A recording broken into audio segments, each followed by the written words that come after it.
Martinez.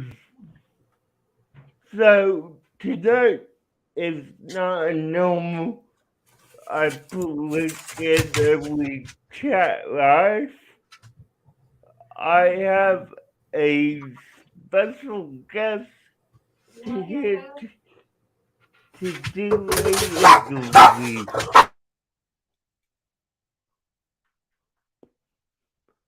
But folks, let's get him here tonight.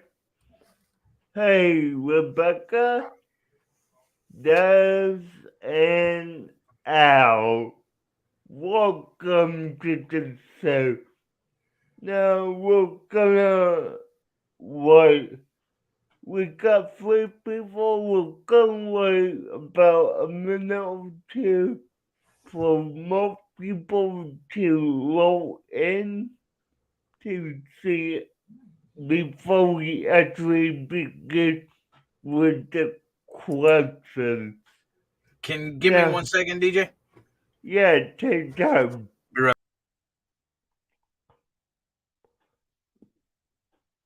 So yeah, guys.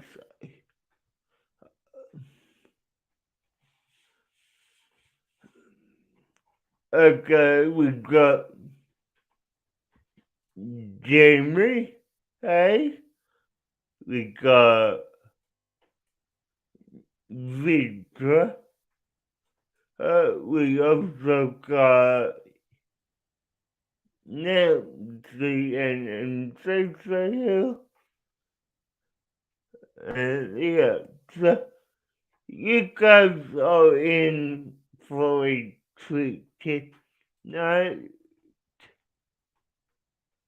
Now, I will let you know that what you're going to hear tonight is just a short. It's a 11 question interview. So, let's now we got 7 people in there. Oh, let me share this. Let me share this out for you, DJ. Okay, go ahead. Start out, and you were my first interview ever, DJ. The first person ever interviewed me.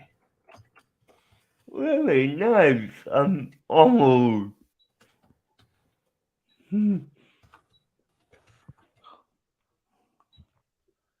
But yeah, I thought why not get to know DevilDog a bit more than we do. Now, y'all know him for his YouTube channel and that he was a Marine. Am a Marine.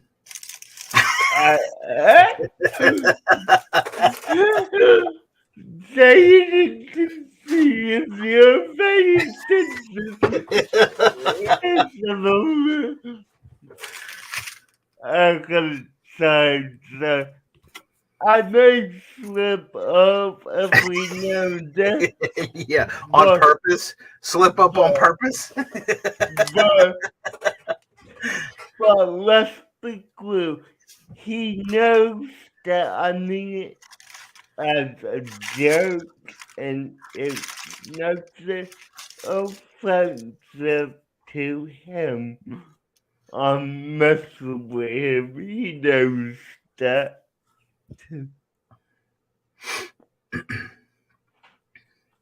Hey, Justin Withers. He's hiding in the background. Yeah, I know. Okay, guys, so we got actually 6 people here. Let's go ahead and start interview with our first question. DevilDog. DJ.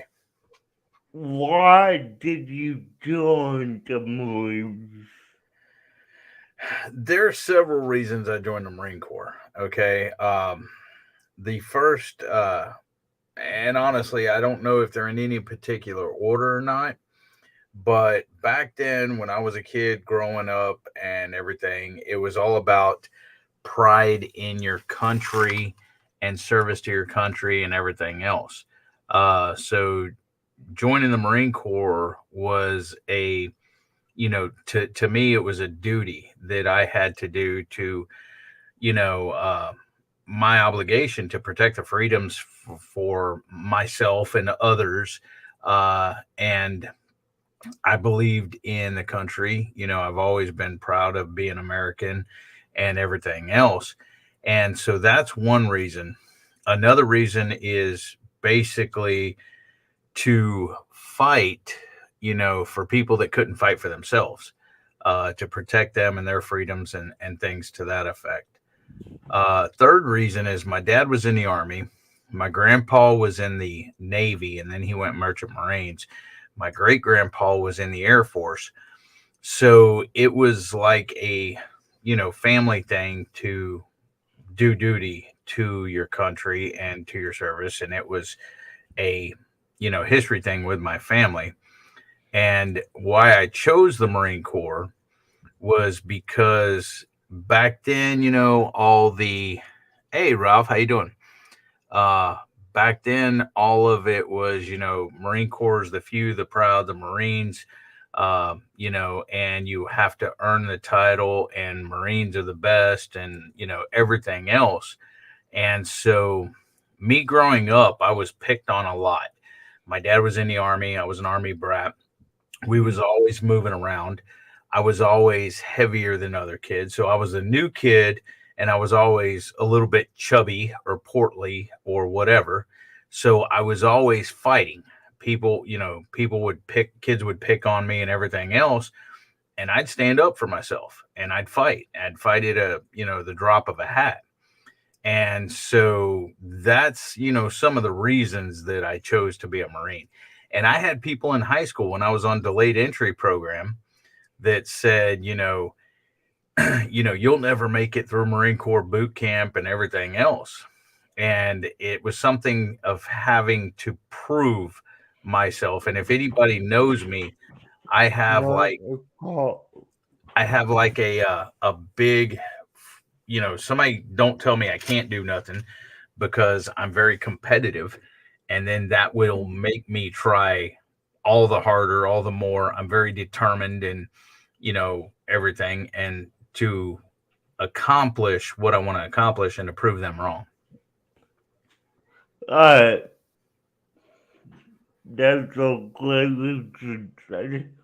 Appreciate it. Will you ever deploy if so will to? I was deployed. I mean, in the Marine Corps, you do what's called unit deployment programs, UDPs. Okay. And I started out at MC. And if you want me to, I'll go through the whole history kind of where I was. But as far as being deployed, I was deployed to Okinawa, Japan for 6 months. If you're talking about out of states and stuff. Yeah.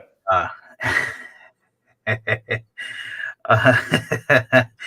but I was deployed to Okinawa, Japan. And when we got back from Okinawa, I was supposed to go to Somalia for Operation Restore Hope. I was supposed to be on the first wave over, but that didn't end up happening and things like that. So the only place that I was deployed when I was in the Marine Corps out of the United States was Japan for 6 months on a West Bank. All right. Now, for us who never joined any branch of the military, what was basic training like for you? When I was in basic training or boot camp rather, Yeah. boot camp, well, because other branches of the service call it basic training, or we call other branches of their basic training, we call their basic training, but Marine boot camp was tough. Okay.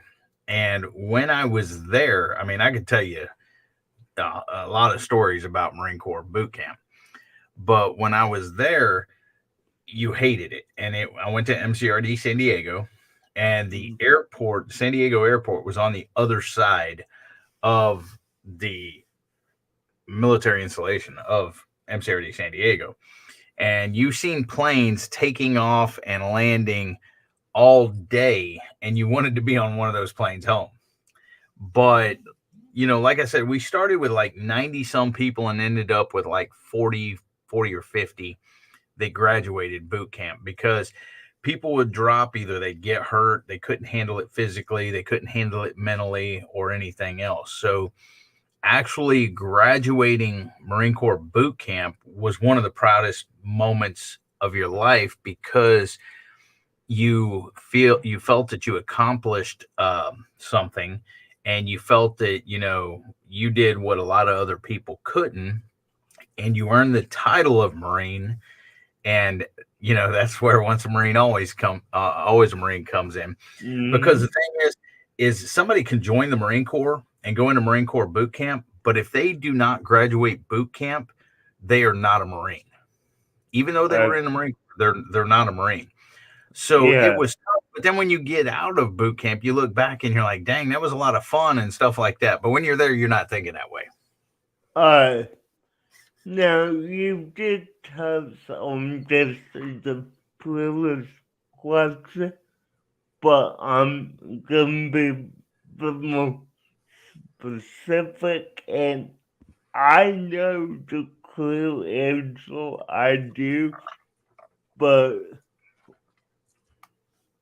are you a Paris Islander or Hollywood Marine?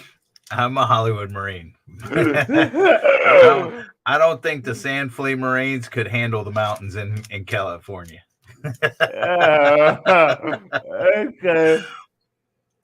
Okay. Now,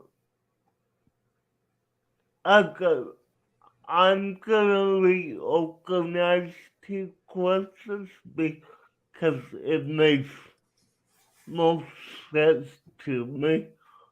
What was your MOS, and what is the equivalent to it in the civilian center? Okay, my Marine MOS, every Marine's primary MOS is 0311, which is a grunt. And the thing is, I don't think there's an equivalent other than maybe being a civilian contractor, but no. But they say every Marine Corps or every Marine's primary MOS is 0311. It's not. It's actually janitor. We do so many field days and IGs and CGs and everything else that we clean all the freaking time. So, but no, my MOS was 6153, and that is hydraulics, pneumatics on CH-53 Echoes. Now, later after I got out, I was a bubble chaser, is what they called us. Now, after I got out of the Marine Corps, they combined hydraulics, pneumatics with the metal shop or airframes shop, but they didn't do that till I got out. But then there was also, whenever I was in, there was also several different working parties that they put you on, whether it was washing aircraft, whether it was setting up for an air show, whether it was squadron duty driver, group duty driver, anything like that. And there was also a time that you could be in like maintenance control or material control or tool room or MWR, Marine Welfare and Health, or something like that. I forget what it's called, but that's like working at the rec center or something, like where, people work out, play, sports, whatever like that. So, and then there's times you're on mess duty or guard duty or things to that effect. So my primary MOS was 6153, hydraulics, pneumatics on CH-53 Echoes. I worked on helicopters, and the civilian contractor, would be you would have to go back to, like, for me, I would have had to go back to school to get my A&P license, which is airframe and power plant license. And then in Yeah. order to be a aircraft mechanic on the civilian world, whether it's working on jets or helicopters or whatever. Alright. So to follow that up, and it's I'm only asking just because I know you might be limited to a few locations, but where did you go for AIT? Well, we don't have, well, yeah, AIT is like an army term. Well, it could also, AIT stands for advanced, let's see, In a individual very training, individual yes, training. Yeah. yes, But the thing is we would, like, in, okay, if you were a grunt 0311, you would go to, like, eh, Camp Pendleton, which would yes, be St. Onofre or something like that, or like 52 area or whatever like that. Now, mine, it's called A school. And after I graduated boot camp, now, Marine Corps boot camp is 13 weeks. Okay. Army, yes, Navy, Air Force, theirs is 8 weeks. Marine Corps boot camp is 13 weeks. yes. Now, So 2 weeks of hell. well, actually, it's more than that, because after you graduate boot camp, you go home on leave, and Okay. then once you're home on leave for the 7 or 14 days, I think it's 14 days or whatever, Yeah, you yeah, actually go to MCT, which is Marine Combat Training, and that's another 4 weeks. Okay, and really. yeah, all Marines do this, so you're actually looking at 17 weeks, and mainly in Marine Corps boot camp, you have 3 phases. You have first phase, second phase, and third phase. Now, Mm, second phase, you're generally in the field, and that's when you do rifle qualification, and everything else. You qualify with your rifle and stuff like that. You're setting up your shelter halves, which is your basically tents. You sleep out in the field. You hump out in the field. You do land nav, stuff like that. Well, MCT, you're out in the field at Camp Pendleton as well for a month. Now, like I said, before you go to MCT, you may get put on mess or maintenance duty, but then, which I was on mess duty when I got back off leave before I got dropped to MCT. And so I was on 2 weeks mess duty there. And then the 4 weeks, so that's actually 6 weeks there, because 2 weeks mess duty and then 4 weeks at Marine Combat Training, which is in the field training. So it's 17 weeks. Then after you graduate, or after you finish MCT, then if you're grunt, you go to your School of Infantry, SOI, or if you're in the aviation field, whatever your field is. I went to NAS Memphis, which is in Millington, Tennessee, for the first half of my A school, which was like 3 months, and it was hydraulics, pneumatics specific. And then after I finished, it was hydraulics, pneumatics, the overall view. And then once I finished there in Tennessee, they sent me to Marine Corps Air Station Tustin, California, and that is bird specific. That's for another 3 months. That's to learn hydraulics, pneumatics, or whatever your thing is on the actual bird you're going to work on. all right. And then Okay. after I finished there in Tustin, which was HMT 302 Framp, which was a school, then I went to, I was stationed in Tustin, in California. Nice. All right. So it's good you brought up where you will say so, because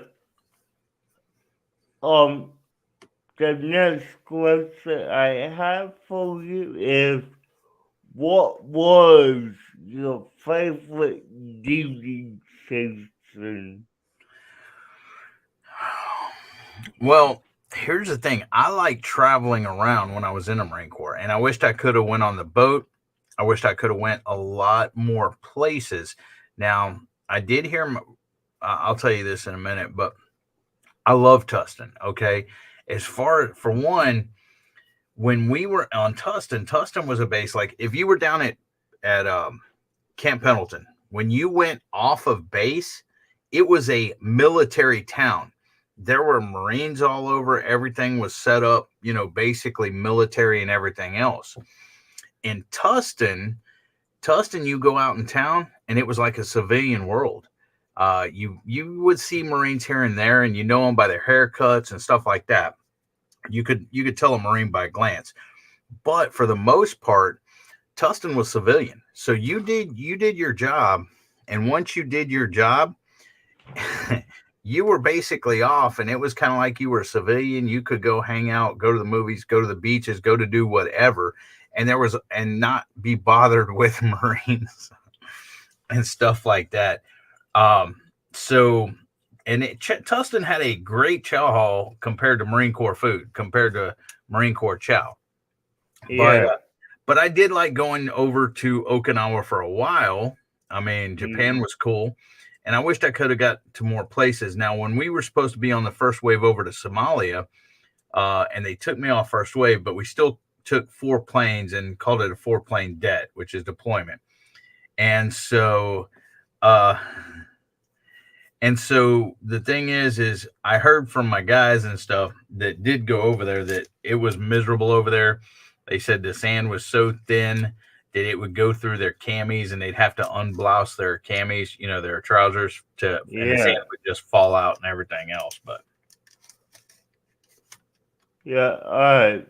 The what was the highest rank you achieved in the Marine? Lance Corporal, which is E3. I should have been corporal, but never happened. But I had already taken all the prerequisite classes. See, in the Marine Corps is one of the hardest branches to get promoted in. Okay, and thank you, Eagles, for yours as well. Marine Yeah. Corps is the Thank you. hardest. Marine Corps is one of the hardest branches to get promoted in. And in order to get promoted, you have to have time and grade, time in service, and then you have to do, well, back then you had to do what's called MCI's Marine Corps Institute. And it's kind of like taking a class. They have books and everything, and you got to read the books and freaking do work in them, take tests, stuff like that. And Yeah. one of them was called Fundamentals of an NCO, Fundamentals of a Mm. Non-Commissioned Officer. So you had to do the book and pass the test and everything else before you could even be considered getting promoted and everything else. And then a lot of times, they only have a certain number of billets, which means, there can only be a certain number of corporals or whatever. Well, usually it happens when you get higher, but certain number of corporals in a certain shop at one time and everything else. So if your billet's full, or if there's too many there or whatever, you may Mm. not get promoted until the next time around or something like that, because there's no slots open. So Yeah. besides time and grade, time and service, there depends on how many's there. It depends on if you've done all your prereqs and stuff like that in order to get promoted. All right. The question number 9 is: did you plan to serve until you were able to retire? Yes, I plan to. Yeah, initially I had planned on being what's called a lifer. I planned Mm. on going in the Marine Corps, doing my 20 or 30 years there, getting out, and then getting a civilian job and working there and retiring. Now, everybody knows that the civilian world is not like what it used to be. You used to work a job and basically stay there till you retired. And not only do people quit or get fired or whatever else, companies are no longer like that. They'd rather fire somebody or release somebody and hire somebody new for less pay and everything else. So, I mean, Mm. but yeah, I planned on being a lifer, but it just didn't happen. Didn't work out that way. All right. What is your best memory from being in the service? Oh, there's a lot of freaking great memories. I could tell you my worst ones, but the thing is, oh, I have all kinds, you get it's like been there, done that, and stuff like that. Hey, Mark, thanks for coming in, brother. Um, been, one was graduating boot camp. Okay. Another one was all Mhm. the friends that I made, lifelong friends. I still keep in contact 30 years later with several of the, people that I was stationed with. Even I found even connected to people that I went to boot camp with, and then the stupid stuff we did back then. It's funny and it's fun and stuff like that to think back and talk about it and everything. Uh, but there's a lot of good times looking back on it, and if I had to do it all over again, I would. Okay, and my last question here, and Why are you smiling? Something's coming up. okay, the dog.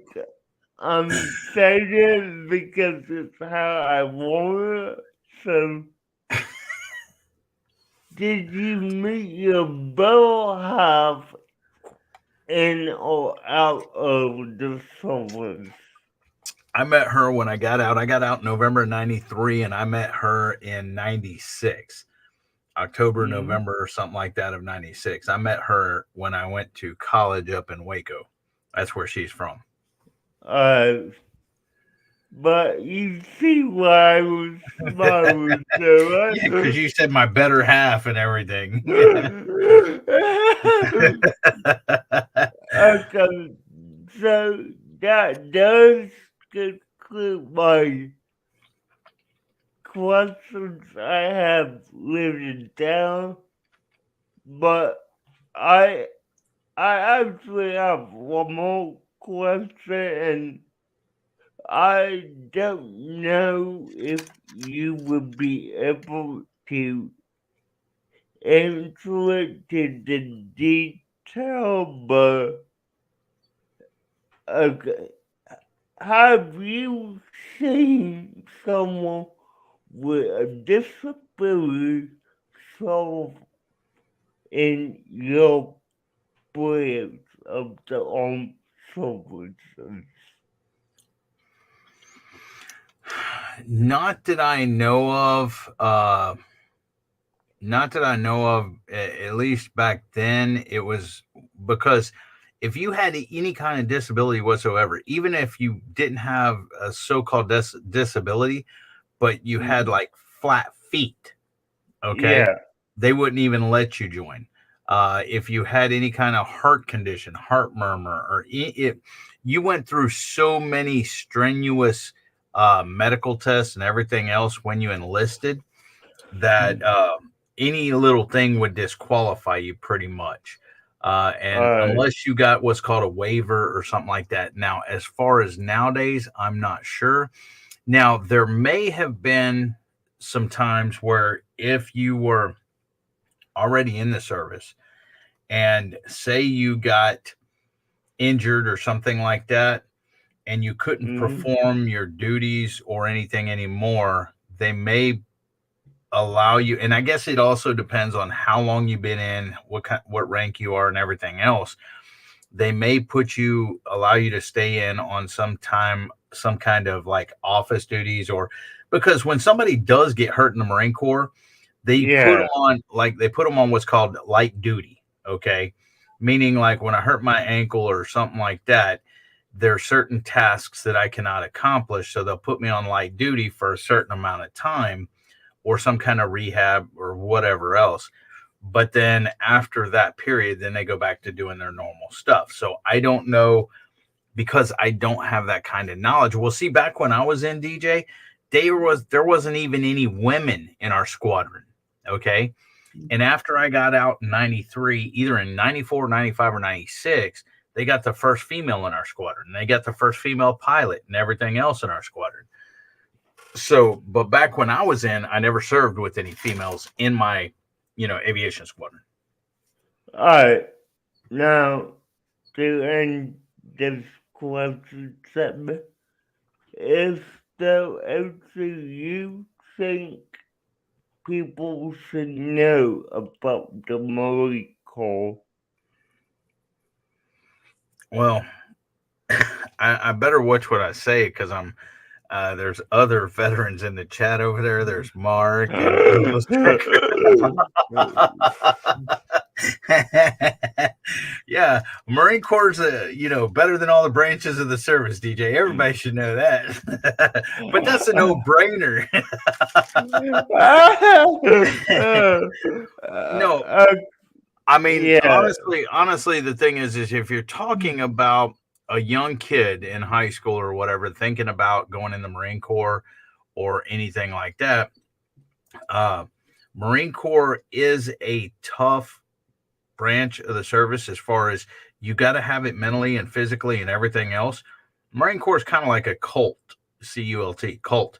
They break yeah, they break you down to build you up, and they build you up the way they want you built up.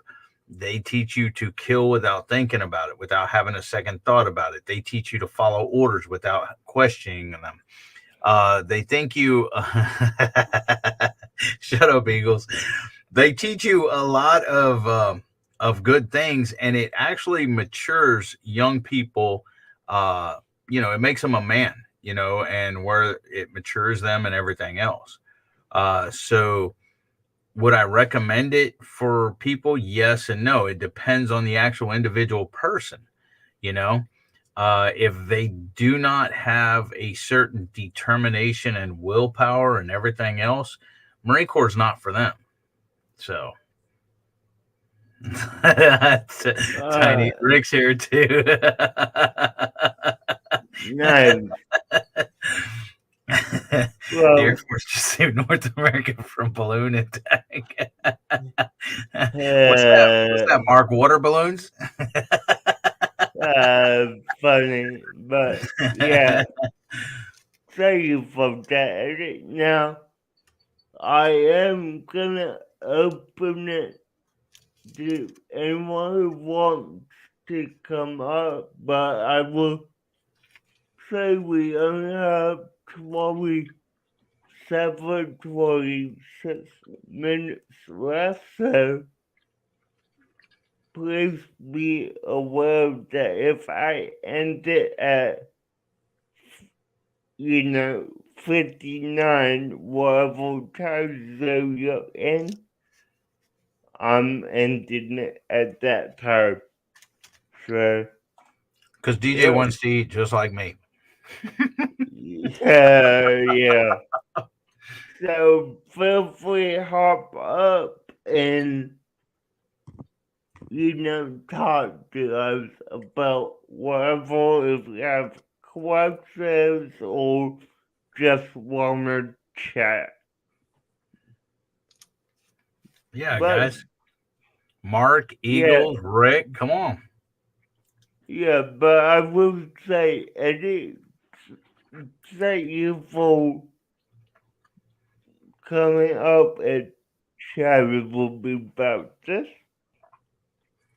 Yeah, and So y'all can tell any of y'all's stories compared to mine. I believe, Des, you do have a story, if I'm correct, right? A military story?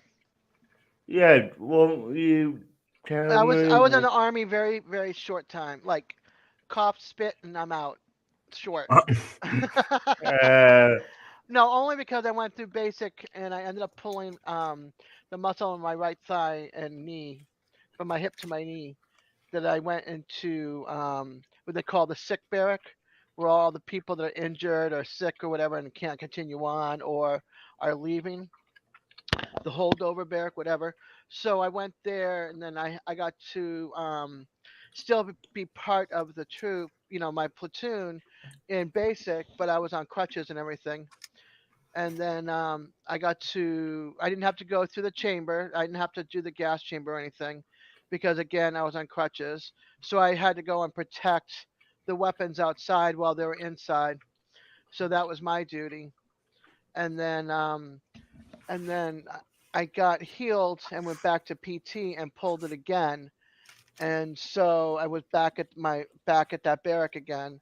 So they kept me on light duty, and then but I can just remember some of the stories. Well, not stories, but some of the things that I got to see when I was on my street, because I was in the old World War II barracks.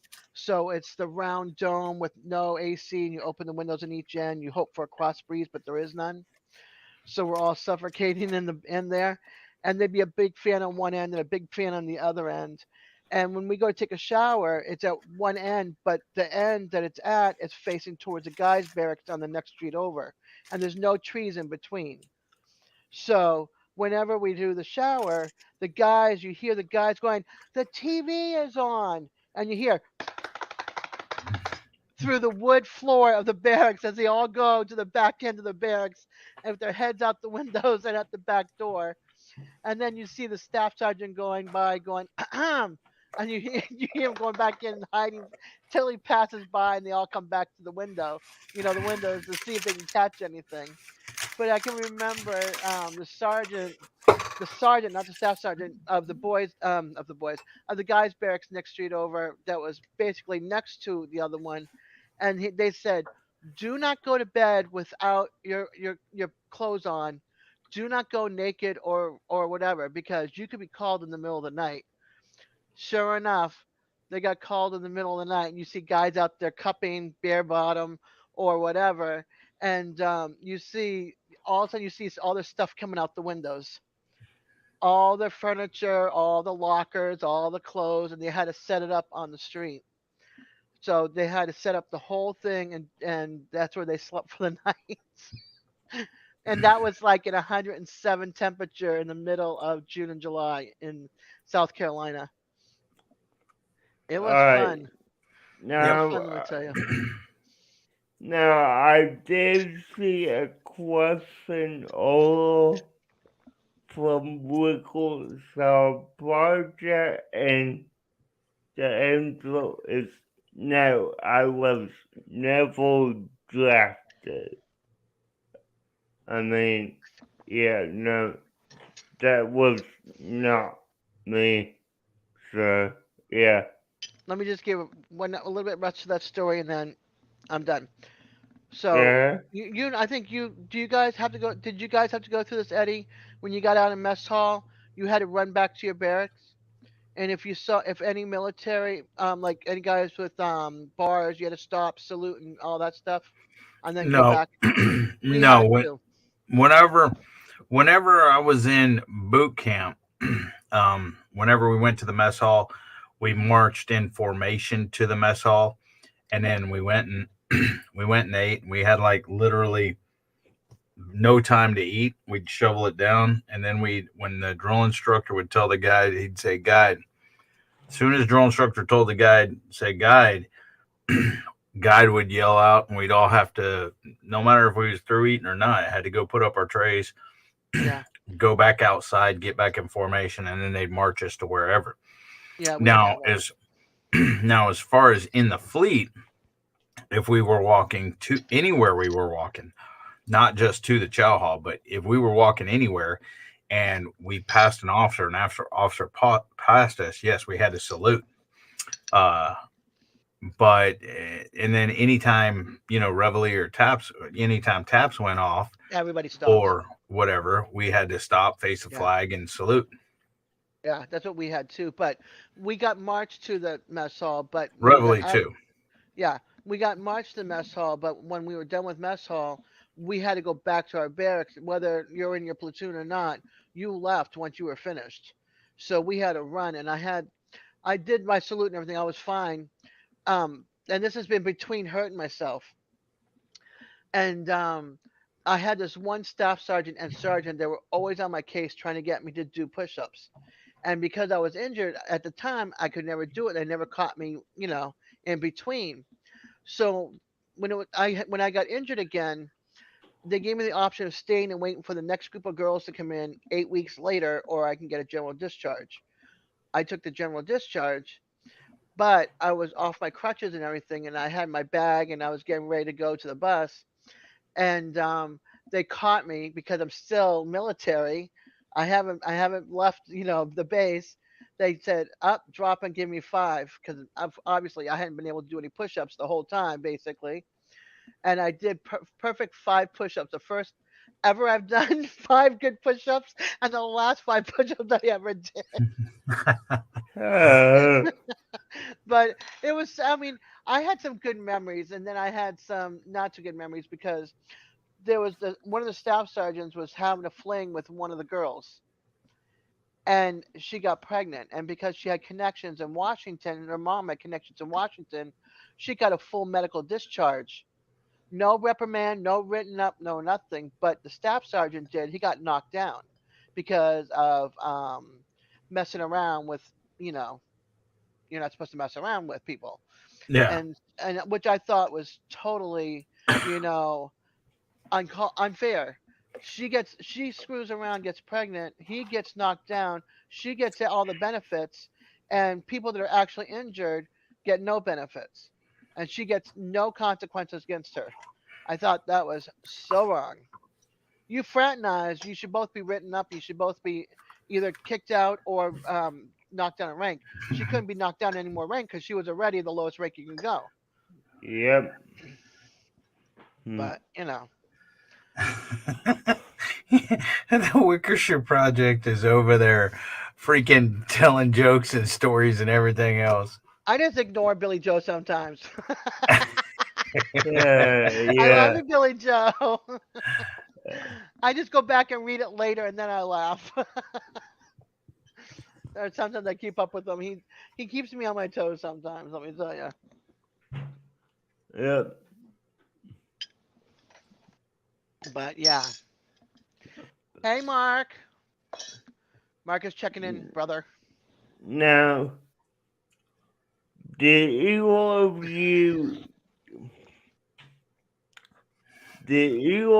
you do JTC in high school? No, No, No. my Okay. high school didn't have ROTC. mine didn't either. Alright. If it would have had Okay. ROTC, the closest high school that had it was New Caney, because I went to Humble High School. New Yeah. Caney had it, but Humble didn't. If Humble would have had it, I would have took it. Okay. Cool. Cool. Yeah, my high school didn't have it. I don't think it had. I Alright. don't think they had anything like that. And I lived in a very richy town where we ended up, and I was very lucky. They accepted us into their community. So Yeah. yeah, well, Okay. they tolerate us in their community. Let's just put it that way. Yeah. I'm gonna try what ask. I know my son took ROTC. He was Yeah. in Army ROTC, and he was on the uh what's it called? He was on the honor guard, or well, did they call it Good. honor guard? And Jamie, did they call it honor guard, or did they call it something else? Okay. If you're talking about the build the flag Yeah, and all yeah. co- color gold. Oh, color guard. Yeah, Yeah, color my gold. bad. I had a brain fart. But I mean, color gold is basically part of drill team. I was part of JTC. I was on both academic and drill team, and I would tell you I had some friends who were good at drill, armed and unarmed as well. So yeah, That's cool. yeah. Now my brother. Sorry, are you? I didn't mean to interrupt you. No, go ahead, go ahead. I was gonna say my brother. I went to Germany My stepdad was stationed over in Germany.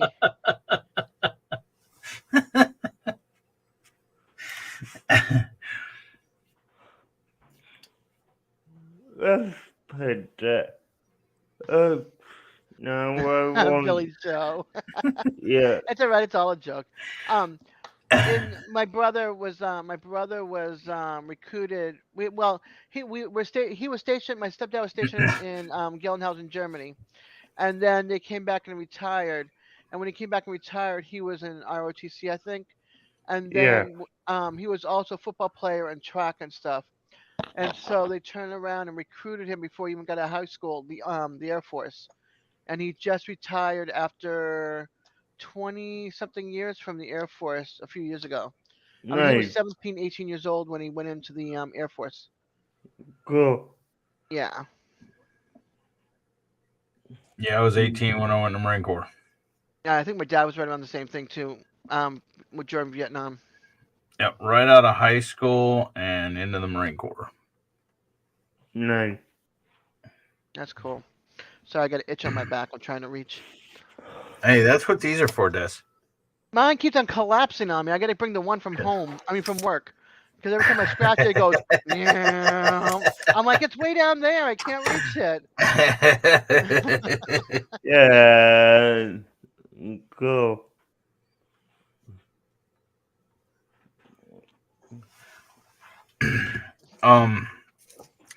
Okay, come on, DJ. You can ask me some more questions. Now, Okay. if you want to know when I deployed to Okinawa, Japan, okay, we go Yeah, over there. We go over there for 6 months. Call it UDP. It's called a Westpac, West Pacific. Okay, when Marines deploy on the West Coast, they call it a Westpac. On the East Coast, they call it a MedPac, I think, which is Mediterranean or whatever. Well, okay. here's the thing. Now, half of our squadron goes on a boat with the Navy, and half of us fly over to Okinawa. So the squadron splits up. Now, Yeah, I really wanted to go to on the boat. Hey, Big Matt, how you doing? I begged and pleaded to go on the boat and everything else, but you don't have a choice. When you're in any branch of the military, you do not have a choice of where you go. Okay, you go where they send you, and you can't pick or choose or anything else. mm-hmm. So, the actual boat, when we went on Westpac, I was stuck in Japan. The actual boat went to Hawaii, Singapore, Korea, Australia, Philippines, Japan. They made a stop over there, and I got to see, we got to see our buddies, our fellow squadron, and everything else. But they went all over, and I wanted to go there. I wanted to go all over, but I never got to. I wanted to go to Somalia, but I never got to. So, I was excited when I. I think I need What's that up, Rick? super duper large size. Now, one of the thing is while I was over in Japan, they had a typhoon come in, and a typhoon is like a hurricane over here. And I got put on hangar watch, okay, because we worked on helicopters and it had blades and everything else. I had to get in the back of a 5-ton for them to take me to the hangar. And, it wasn't only me there. Well, at ours there was, but each squadron or each one had somebody doing hangar watch, making sure none of the ropes come untied or none of the doors or windows broke or blew open or anything else. Most boring 8 hours, 10 hours of my life or whatever, just sitting over there by myself. Well, when I got in the back of the 5-ton, the rain and everything felt like rocks because it was blowing so hard and everything. And the 5-ton driving down the road felt like rocks hitting you and everything else. But whenever while I was over there was like little hills and stuff like that. And all my buddies that was not on hangar watch,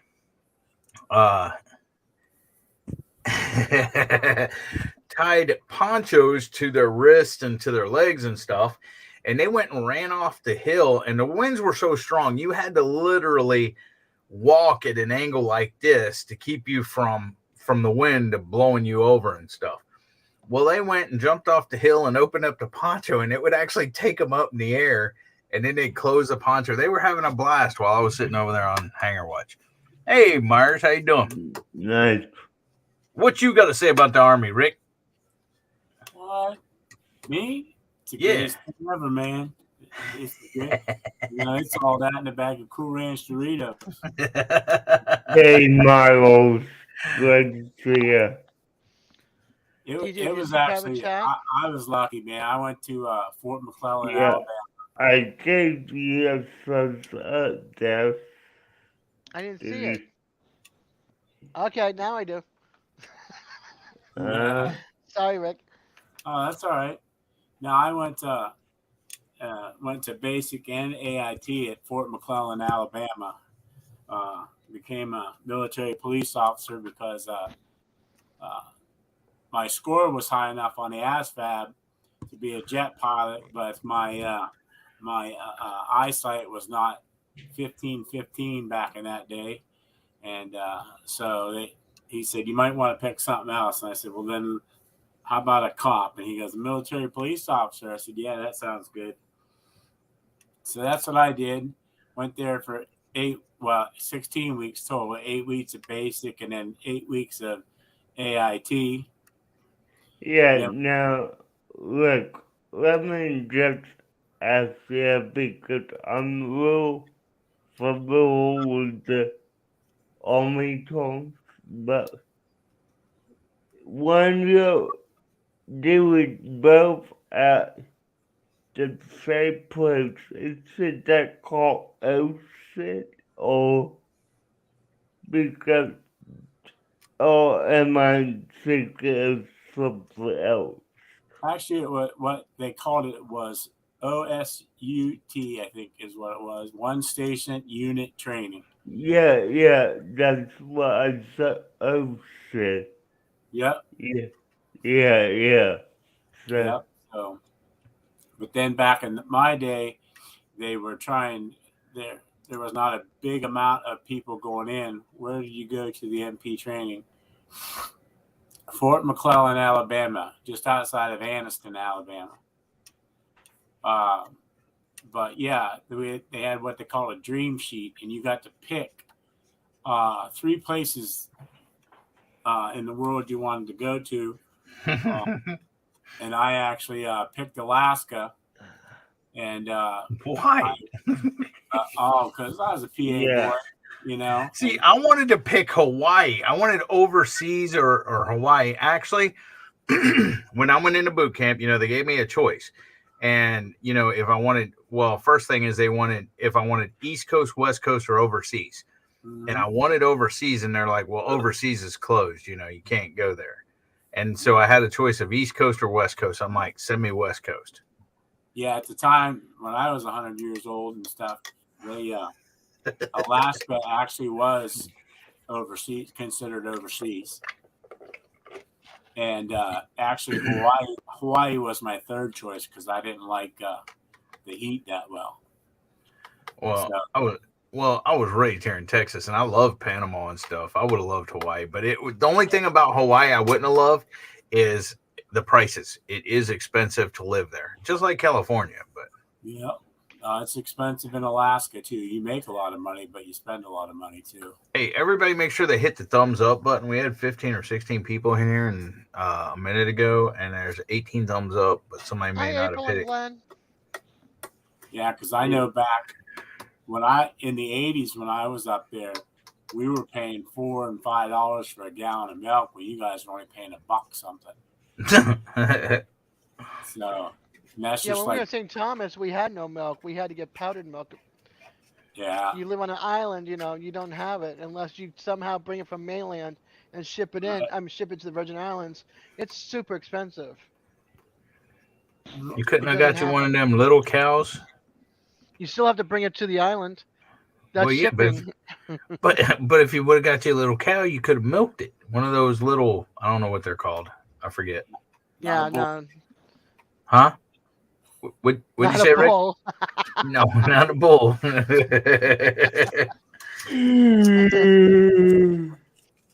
We boring you, DJ? No, not at all.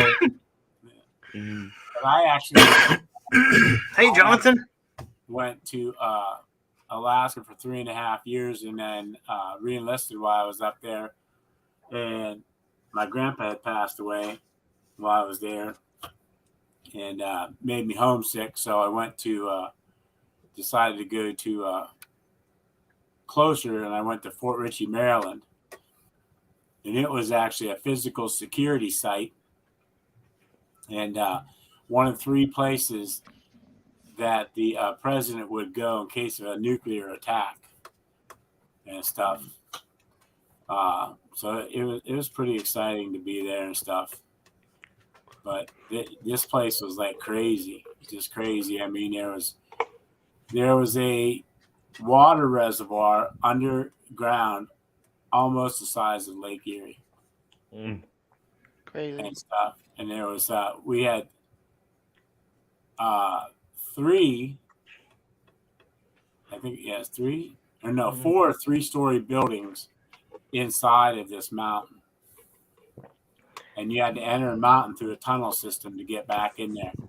Hey, is that where they got Top Gun from? The new Top Gun Maverick, where they built the nuclear plant under a dormant volcano or whatever, and you know, kind of close, but not no.